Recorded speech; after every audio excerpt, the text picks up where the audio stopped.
भगवान ने धनुष को भंजन किया और दर्शन करिए, मां ने प्रभु के गले में जयमाल पहनाया। आपने कथा कल सुनी थी। अब माला पहनाने के बाद वहां दो घटना घटी। क्या घटना घटी? देवता आकाश से पुष्प की वर्षा करने लगे। किसके ऊपर?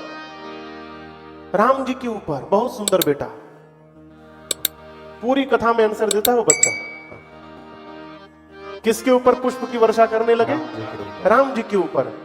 और जितने राजा आए थे जिनसे धनुष हिला नहीं था, सबके चेहरे उतर गए।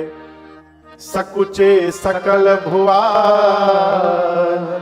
जनु बिलो की रवि कोद गना। देखिए, देवता कहीं आकाश से नहीं आएंगे। किसी दूसरे के विकास को देख करके हम प्रसन्न हो रहे हैं, यही देवत्व भाव है। ये इजी प्रोसेस नहीं है भैया। आदमी चेहरा के सामने तो हंसता है, बहुत सुंदर, आप प्रोग्रेस कर रहे हैं, बहुत सुंदर। भीतर क्या चलता है वो तो रघुनाथ जी जानते हैं। भीतर क्या स्थिति रहती तो भगवान ही जान रहे हैं। यदि आप किसी की प्रोग्रेस को देख करके प्रसन्न हो रहे हैं, यही आप पर भगवान की कृपा है, यही देवत्व भाव है। जितने राजा थे सबके चेहरे उतर गए। सभी राजा कहने लगे, धनुष तोड़ने से क्या होगा? हमारे रहते इस कन्या से विवाह कौन कर लेगा? पकड़ लो दोनों बच्चों को। लगे गाल बजाने। तब तक उसी समय परशुराम जी पहुंच गए। कौन आ गया? परशुराम। परशुराम जी आकर जनक जी से बोले, जनक आपको बताऊं, उस समय एक नियम था, कथा का परमिशन लिया गया है। यहां परमिशन होता है? अच्छा, परमिशन नहीं होता। अच्छा ठीक। हमारे भारत में परमिशन लेना पड़ता है। न्यूजीलैंड में वहां भी नहीं लगता। ऑस्ट्रेलिया में? अच्छा, तब तो बहुत बढ़िया है वो। हमारे इंडिया में परमिशन लगता है, भारत में परमिशन लेना पड़ता है। फायर का परमिशन, पुलिस का परमिशन, वहां सिक्योरिटी भी है ना, बहुत गैदरिंग बहुत ज्यादा होती है, 20,000 25,000 लोग होते हैं। तो उस समय नियम था कि धरती पर कोई भी क्षत्रियों का सम्मेलन यदि कराए तो उसको पहले परशुराम जी से एनओसी लेनी पड़ती थी। परशुराम जी जब तक एनओसी नहीं देते थे, नो ऑब्जेक्शन सर्टिफिकेट, तब तक क्षत्रियों का सम्मेलन नहीं होता था। लेकिन आज मिथिला में देश देश के राजा आए। अब परशुराम जी को कानो कान खबर नहीं। पूछे, जनक आज तुम्हारी सभा में इतनी भीड़ क्यों है राजाओं की? जनक जी ने सब बता दिया। मेरी बिटिया का विवाह होने वाला है, स्वयंवर था, स्वयंवर में शिव जी का धनुष ही केंद्र में रखा गया था। जैसे जनक जी ने बताया, अब परशुराम जी ने देखा टूटा हुआ धनुष, उनका क्रोध और भड़क गया। पूरा शरीर कांपने लगा। बोले, हे जड़ जनक, जिसने भी शिव के पिनाक को तोड़ा है उसको निकाल करके बाहर करो, निकाल करके बाहर करो, नहीं तो जहां तक तुम्हारी राज सत्ता है वहां तक की धरती पलट दूंगा अभी। अब पूरी सभा कांपने लगी। अब क्या होगा? जिन जिन राजाओं से धनुष हिला भी नहीं था, सारे राजा खड़े हैं ना। एक राजा अपने बगल के राजा से बोला, तुम क्या जानते थे? हम तोड़ नहीं सकते थे, हमारे में बल नहीं है, हम कमजोर हैं। हम जानते थे टूटने के बाद ये बवाल होने वाला है यहां पर, हम पहले ही जान गए थे, इसलिए हम गए नाटक करके चले आए, कौन आफत मोल ले। अब मन में अपने भगवान से बोले, जय हो प्रभु, बचा लिया हमको। यदि हमसे टूटा होता तो आज ही बाबा जी हमको तोड़ देते।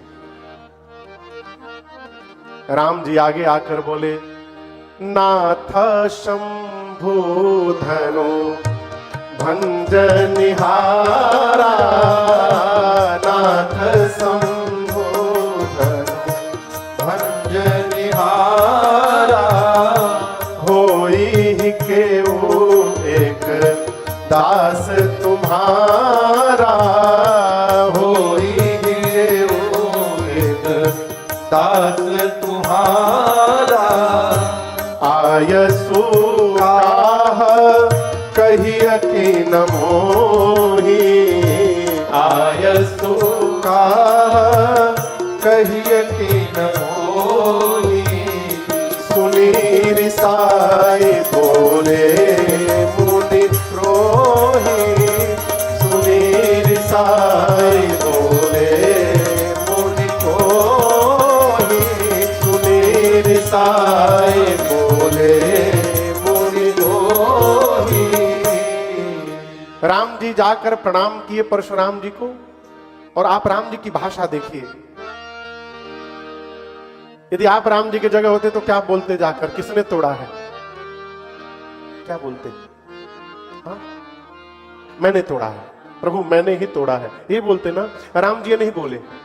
राम जी क्या बोले? प्रभु इस धनुष को तोड़ने वाला अवश्य आपका कोई दास होगा। क्यों? राम जी कहना चाहते हैं इतना बड़ा कार्य वही कर सकता है जिसको आपका आशीर्वाद प्राप्त हो, और आपका आशीर्वाद किसको मिलेगा? आपके दास को मिलेगा। तो ये आपके दास ने तोड़ा है। और इसके बाद राम जी बोले कहिए क्या आज्ञा है मेरे लिए। ये वाक्य कह के राम जी बताना चाहते हैं कि वो दास मैं ही हूं, कहिए क्या आज्ञा है मेरे लिए। लेकिन परशुराम जी को समझ में नहीं आया। परशुराम जी बोले राम दास नहीं, शत्रु ने तोड़ा है। कोई नहीं बता रहा है किसने तोड़ा है, तो मैं बोल रहा हूं। जो तोड़ा है अपने आप लाइन में से बाहर निकले। न मारे जय ही सब राजा, जितने राजा आए हैं सबको मार दूंगा। अब तो सारे राजा कांपने लगे।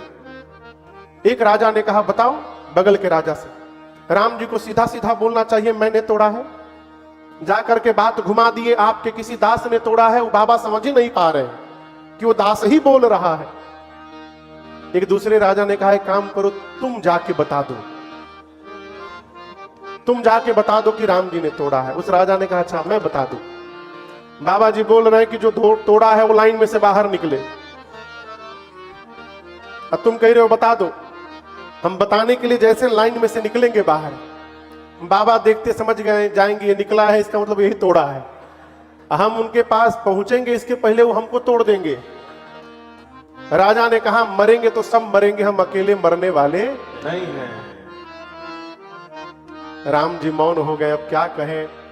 लक्ष्मण भैया बोले प्लीज अलाउ मी। लक्ष्मण जी गए परशुराम जी के सामने और आप दर्शन करिए, कल्पना करिए कोई बहुत क्रोध में हो, पूरा शरीर कांप रहा हो, और उसके सामने कोई जाकर क्या होगा? क्या होगा? उसका क्रोध और भड़क जाएगा। लक्ष्मण जी गए परशुराम जी के जाकर उनके सामने लगे मुस्कुराने। अब बोले आप धनुष टूटने के बाद ही आए हैं, लेकिन ये बताइए यदि आप धनुष टूटने के बाद ही आते हैं तो मैं बचपन में रोज एक धनु ही तोड़ देता था। बहु धनु ही तोड़ी लड़िकाई, लेकिन आज तक आप कभी नहीं आए उस समय। लगता है कोई स्पेशल धनुष था ये। इस धनुष पर इतना प्रेम क्यों है आपका? परशुराम जी अपना फरसा निकाल लिए। बोले बालक जान के तुझे नहीं मार रहा हूं, बालक जानकर। शंकर के पिनाक की तुलना तू छोटी सी धनु ही से करता है। लक्ष्मण जी बोले धनु ही हो चाहे धनुखा हो, दोनों का काम एक ही है, बाण चलाना। और हम आपको असली बात हम बता रहे हैं, किसी ने तोड़ा नहीं है, मेरे भैया ने छुवत टूट रघुपति ही न दोषो। लक्ष्मण जी ने कहा कि मेरे भैया ने केवल टच किया और टूट गया, हम तोड़े नहीं है, भैया ने छुआ टूट गया। परशुराम जी का क्रोध 7वें आसमान पर। राम जी को कहना पड़ा अंत में मुनिवर मेरा अपराध जितना बड़ा नहीं है उससे बड़ा आपका क्रोध हो गया है, और आप युद्ध की बात करते हैं तो मेरी बात भी सुनिए। हम रघुवंशी हैं, कालहु डर ही नरन रघुवंशी। हम युद्ध के मैदान में काल से भी नहीं डरते हैं, लेकिन काल से भी लड़ने वाला राम आज परशुराम से नहीं लड़ेगा। क्यों? आप ब्राह्मण हैं, और जो ब्राह्मण में निष्ठा बना के रखता है वो पूरे संसार में निर्भय होकर रहता है, इसलिए हम आपसे लड़ेंगे नहीं। परशुराम जी सोचे ब्राह्मण में इतनी निष्ठा, भगवान को छोड़कर दूसरा कोई नहीं हो सकता। परिचय जब मिला है राम जी का, 9 बार परशुराम जी ने जय जयकार किया है और प्रणाम करके क्षमा मांग करके वापस तपस्या करने चले गए। परशुराम जी के जाने के बाद विश्वामित्र जी ने जनक जी से कहा महाराज देखिए कि निवेदन करो, यहां बड़ा सांकेतिक एक उपदेश दिया है गोस्वामी जी ने। किसी के भी घर में जाकर स्वयं फूफा नहीं बनना चाहिए। आप समझ रहे मेरी बात को? किसी दूसरे के घर में यदि आप गए हैं तो स्वयं को डायरेक्शन नहीं देना चाहिए, ऐसा कर लो वैसा कर लो, इसको भेज दो उसको बुला लो, नहीं करना चाहिए। क्या करना चाहिए? यदि आपसे कोई पूछे भी तो आपको कहना चाहिए कि आप अपने पिताजी से पूछ लीजिए, अपने गुरु जी से पूछ लीजिए, आपके घर में जो बड़े हैं उनसे पूछ करके वो जो आज्ञा दे उसका पालन करिए। विश्वामित्र जी ने कहा जनक जी से, आप अपने घर के श्रेष्ठ जनों को बुलाइए, ब्राह्मणों को बुलाइए और अपने गुरु जी को बुलाइए, और वो आपको जैसी आज्ञा देते हैं आगे उसका पालन करिए। जनक जी ने मंत्रणा की, विचार हुआ कि दूतों को पत्र देकर अयोध्या भेजा जाए, जिससे महाराज दशरथ बारात लेकर आवे और धूमधाम से विवाह किया जाए। दूत अयोध्या पहुंचे, जाकर दशरथ जी को पत्र दिए सभा में। महाराज जब पत्र पढ़े गदगद हो गए हो, तुरंत बताने के लिए गए। किसको बताने के लिए गए होंगे? गुरु जी। हाँ, आपको यदि पता चल जाएगा, आप ऑफिस में हैं और ये सूचना आपको मिल जाती, तो आप सबसे पहले किसको बताने जाएंगे? क्या बोली था? अब आज का आदमी पत्नियों को बताने जाएगा। डर है कि नहीं है? डर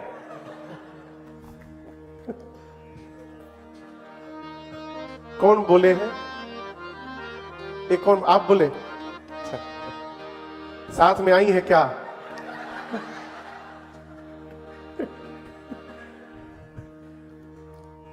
लेकिन यहां श्री दशरथ जी महाराज रानियों को बताने नहीं गए, अपने गुरु जी के पास गए। ये बड़ा अद्भुत विषय है। क्यों गए? क्योंकि दशरथ जी सोचने लगे, मैं तो राम लक्ष्मण को देने से मना कर दिया था, नहीं दूंगा मैं राम लक्ष्मण को। विश्वामित्र जी को मना कर दिए थे। गुरुदेव ने समझाया कि आप राम लक्ष्मण को दीजिए। यदि गुरु जी ना समझाते तो आज मेरे जीवन में ये दिन कैसे आया होता।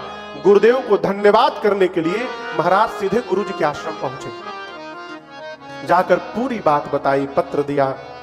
गुरुदेव मुस्कुराने लगे, कह राजन आपको आश्चर्य हो रहा होगा, लेकिन मुझे आश्चर्य नहीं हो रहा है। मैं जानता था ये होने वाला है। महाराज बोले, आप कैसे जानते थे गुरुजी? बोले, आपके जीवन से।